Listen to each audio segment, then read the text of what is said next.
Since early history, humans found shelter in caves and under trees. They then formed groups creating oases. A more complex society occurred. Different cultures and urban patterns came together to shape the story of civilization. Your nation station, Oman FM, proudly presents Voice of Architecture, a weekly journey into the world of architecture, from ancient to classical, towards modernity and beyond. A show discussing global architectural landmarks, well-known architects, traditional buildings that define the history of Oman, new trends in design, sustainable solutions, and so much more.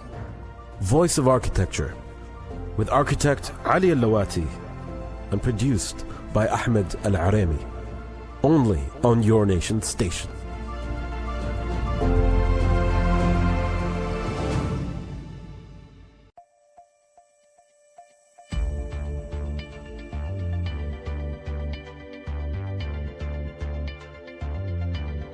Assalamu alaikum, dear listeners, and welcome to the Voice of Architecture with your host Ali Al-Lawati.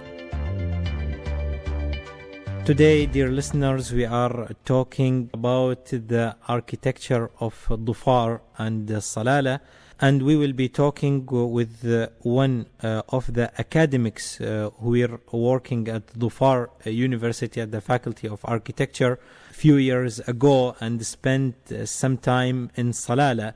It is a pleasure, dear listeners, to welcome our guest for this episode, Dr. Dusko Kuzovic from Serbia. He graduated with a diploma in architectural engineering and a master's of science in architecture. Then he got a doctoral of technical sciences in architecture and urbanism from the Faculty of Architecture at the University of Belgrade. As a student, he received 2 awards in architecture in Yugoslavia, and also he was teaching in several universities in Europe and Middle East, and of course in Dhofar University in Oman a few years ago. Dr. Dusko, it is a pleasure to have you here through Oman English FM. Thank you very much, and greetings from Belgrade. Thank you for accepting the invitation, and I'm glad again to host you in Oman, but this time through a phone. I hope you will visit Oman soon. Before talking about architecture of Salalah and Dhofar, I would like to highlight about your experience in architecture. How did you started your architectural career as an academic person, and what was the reason to choose architecture as a subject to study it? From the moment I became aware of myself and the life around me, there was no alternative profession for me. I wanted to be an architect. In my childhood, I drew mostly houses, but also nature, people. And I was engaged in sculpture, photography. I studied philosophy, history of art. I learned foreign languages and dead languages, also like Old Slavic, Latin. And for me, the most important and useful, studying of music. Namely, I've been studying the classical guitar. Actually, I wanted to become an architect who understands the world around as more as possible. This is achievable only through education. Therefore, I tried to acquire a broad and a comprehensive education. Right. I remember the architect Frank Lloyd Wright, the American architect, who was inspired by the music in his architecture, and always he assumed that the architectural works it is like a musical note. So it is nice to know that beside your architectural study, you studied the music as well. I would like to highlight about your experience here in Oman, specifically in Dhofar, in Dhofar University in Salalah. Could you share about your experience about Dhofar and the people of Dhofar? Yes, of course. During my stay in Salalah, I met there many wonderful people. It was a pleasure for me to study and research the traditional architecture of Salalah, Mirbat, Rakut, Sadah, etc. And especially, I studied the Jebali vernacular architecture studiously and carefully. The material I collected there helps me to complete 2 books with the mentioned topics on history of Salalah architecture and the Gebali traditional architecture. You mentioned that you wrote 2 books on architecture of Salalah. Yes, I'm working on 2 books. One is on history of architecture and urbanism of Salalah, and the second one is on Gebali traditional architecture, because during my stay there, I made few researches, and one of them was on traditional Gebali architecture.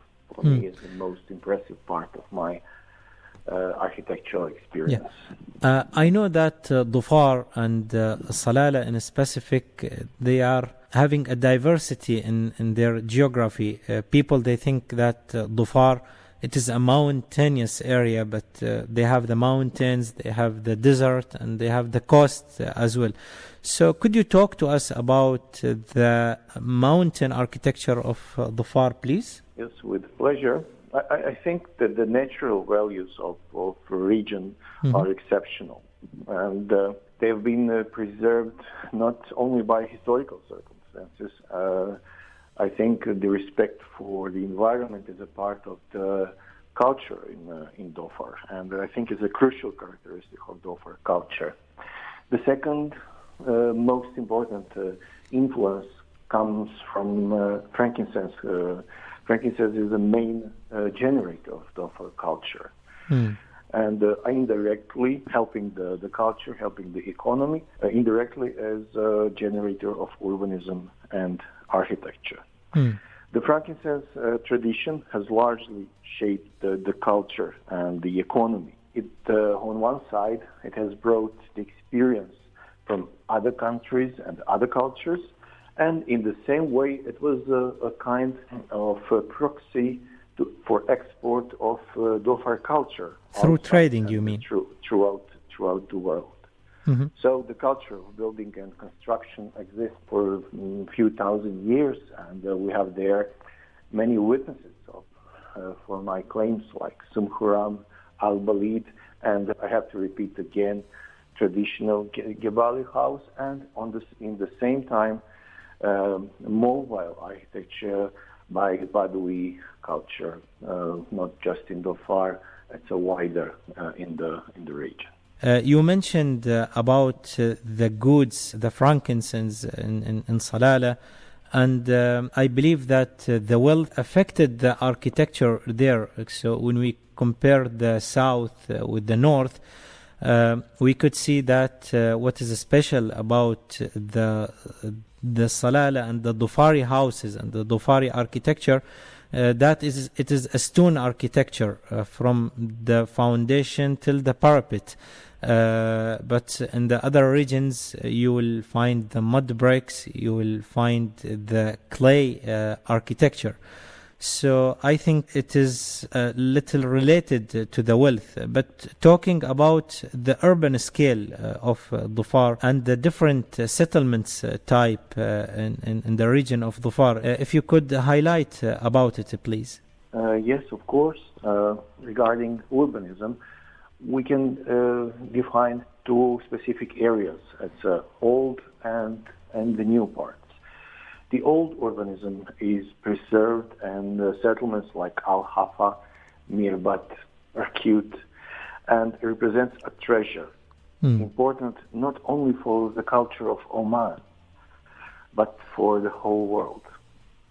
So we can talk on 2 parts, like material parts of urban knowledge, urban design knowledge, and intangible elements of the urban design knowledge.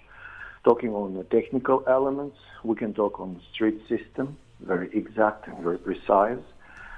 After that, the distribution of public area in the settlement, the way of organizing the neighborhood. Neighborhoods is highly important, and the countries like countries in the Southern Europe, might be good witness for the importance of how you organize the neighborhood and the settlement, and the vertical regulation of the buildings, vertical hierarchy in the settlement, and on the other part, we have intangible elements of the settlement, but they shape the settlement equally strong like material part. I'm talking on the views, colors, the relation between light and shadow, contrasts, respect for the topography and flora.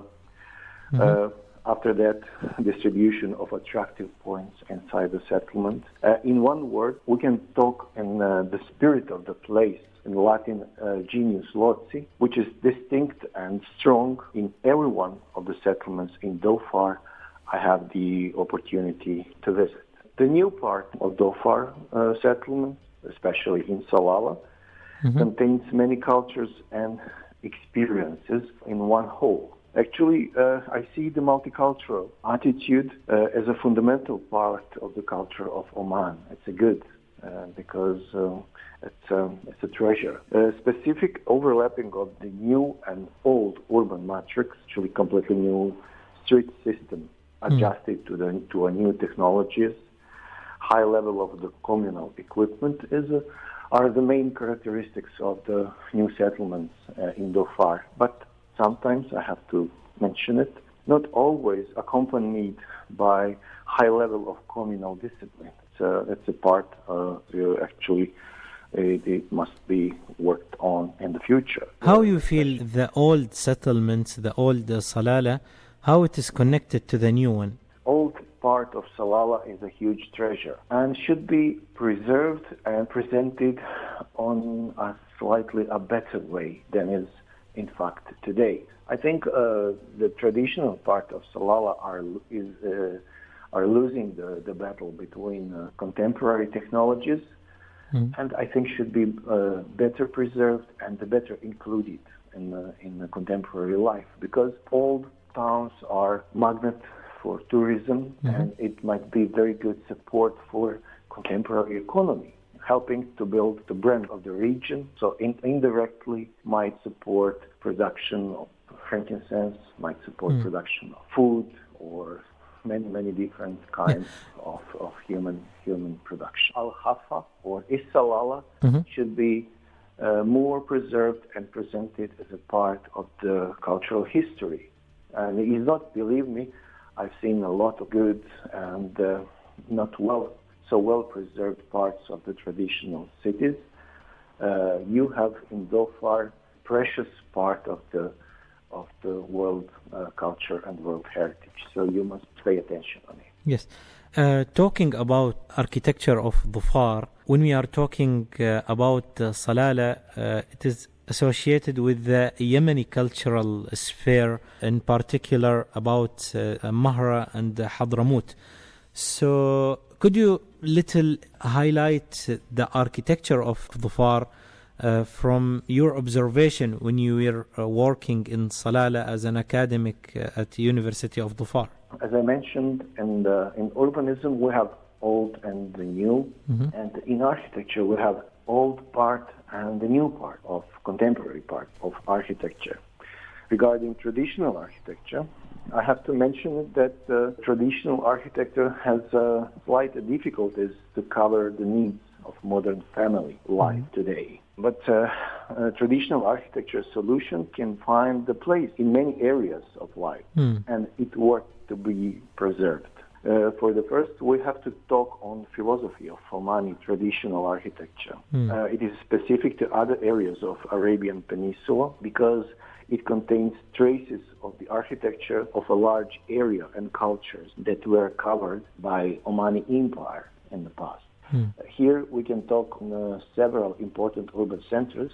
I mentioned them, like Salalah, Mirbat, Rakut, and the second part, rural territory. Each of them must need the attention of architectural conservation profession. It is necessary to preserve them for the sake of cultural identity of Dhofar and Oman. Also, they offer many economic advantages in tourism. I mentioned building a brand for the needs of economy, etc. After the 1975, we have many examples of contemporary architecture. Generally, it illustrates the gradual conquest for new architectural solutions, construction technologies, the tempo of the opening to the rest of the world, and the problems that every society has in this process. So we should pay attention to several characteristic layers where each takes about one decade. They are wonderful and valuable architectural solutions. But we have also some examples which illustrates an insufficient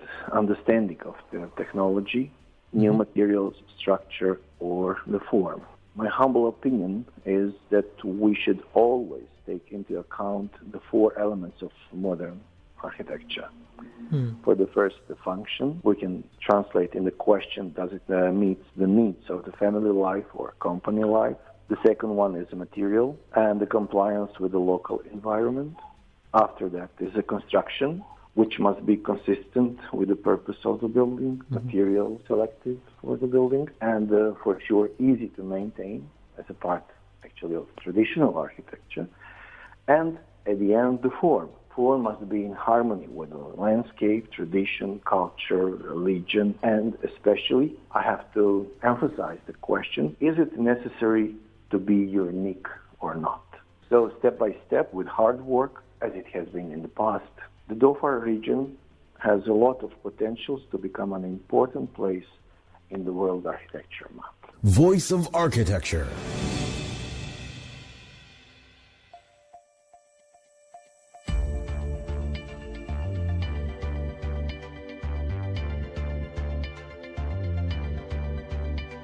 Nice to know about your observation on the traditional and the contemporary architecture of Salalah. And I would like to add that I visited Salalah many times and I noticed that the traditional architecture before 1975, they are having the courtyards on the upper level, and we can see that the houses are very large and very spacious, that because of the businesses and the trading was existed. Dr. Dusko, during your stay in Salalah, I know that you were working on many projects. So could you highlight about your experience and the projects you were working on there? Yes, of course. The three main projects are the traditional architecture of the Gebali people.